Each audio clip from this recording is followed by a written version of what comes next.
Hi everyone, I'm Jade. Are you ready to find out the secret of English rhythm? You are? Well, great. What are we waiting for? Let's get started.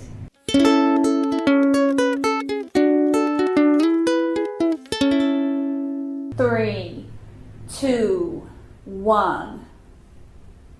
And the secret is revealed. Did-dum, did-dum, did-dum, did-dum, did-dum. Yeah. So good. Let's have a rewind. Did-dum, did-dum, did-dum, did-dum, did-dum. That is the secret to English rhythm. But in all seriousness, what I just showed you there is called iambic pentameter. And this is a word that we use to talk about a sentence where there are 10 beats and we have unstressed syllable, stressed syllable, did-dum, times 5.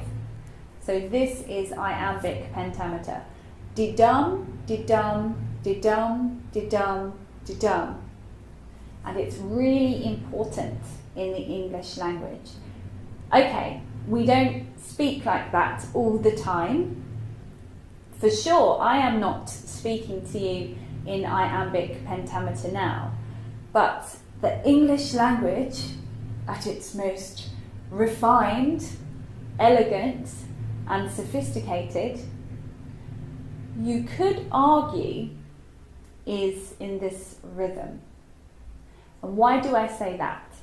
Well, have you ever heard of Shakespeare? He is a famous playwright, a famous English playwright. He wrote many, many plays a long time ago. And most of his plays, most is probably the wrong word to use there, his plays use this rhythm. Did-dum, did-dum, did-dum, did-dum, did-dum. Not every character speaks in this rhythm, and it's not the whole entire play every time, but you know that you're at an important bit when this rhythm is used. So, in one respect, when you hear this rhythm, you are hearing the English language at its most refined, elegant, beautiful. But in another respect, you're hearing an exaggeration of the real rhythm of English speech. Because as native speakers, there's something very pleasing to our ears when words and syllables are controlled to fit this rhythm. We like the way it sounds. We like everything, every speech, every way of speaking, every statement that reflects this rhythm. Did-dum, did-dum, did-dum, did-dum, did-dum. And I would argue that because we love this rhythm so much, that's the reason that we have many, many contractions in English. That's the reason that we have so many schwas everywhere. That's the sound of an unstressed syllable. Because always in our normal speech, like I am speaking to you now,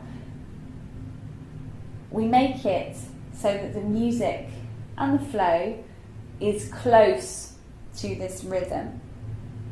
But what I'll show you now is just some examples from Shakespeare so you can hear that rhythm a little bit more.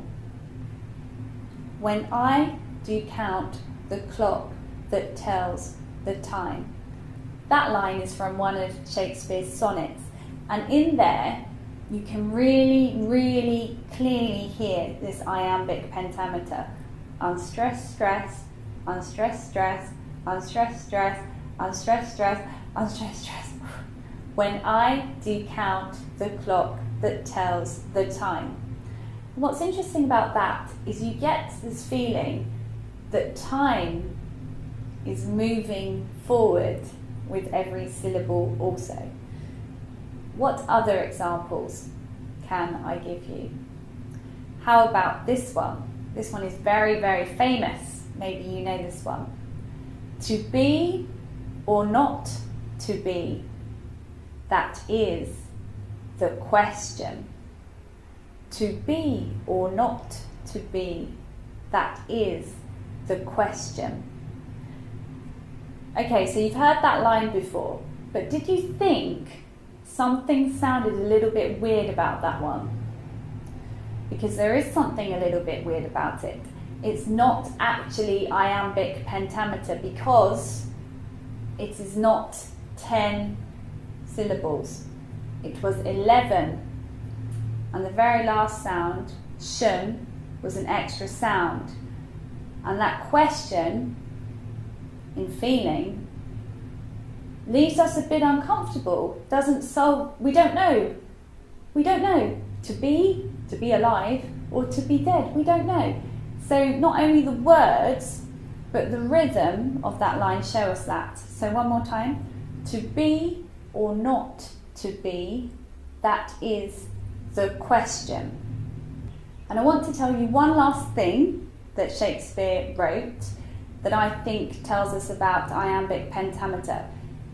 Did-dum, did-dum, did-dum, did-dum, did-dum. Because you can also have the opposite rhythm. You can do stress, unstress, stress, unstress, stress, unstress, stress, unstress, stress, unstress. And when that happens, for a native speaker, it's very different. It's almost uncomfortable that the rhythm is reversed. And Shakespeare was quite clever when he used this. He used this rhythm with characters to show that they were not the high characters, or to show that there's something wrong or dangerous about them. And the example that I'm talking about is the witches from the play Macbeth, because they have the opposite rhythm. So let me tell you a line that they say in that opposite rhythm. Double, double, toil and trouble, fire burn and cauldron bubble. This is when the witches would be making their magic. They'd say that. Double, double, toil and trouble, fire burn and cauldron bubble. And what was interesting about that, for me personally, is that rhythm was very, very, very, even though it's just one sentence, it made that line really, really hard for me to remember, because there's something that feels wrong about it. So, how can you apply this? Well, you can apply this in your English by being more aware of that pattern, unstressed, stress, unstressed, stress, and maybe even exaggerating it when you speak. Start to explore the idea of rhythm a little bit more, be more curious about it, and over time, your rhythm will be influenced by the natural rhythms of English. Iambic pentameter, but not necessarily, because this is a high language for poetry and art. In our normal speech, we just do the unstressed stress, unstressed stress. So that's all I want to talk to you about today. Give me a thumbs up if you liked hearing a little bit of Shakespeare today, and this was interesting for you to hear about the rhythm of English. Please take a moment to look at my channel if you're new here. I'd really appreciate it if you subscribe. And until next time, bye bye.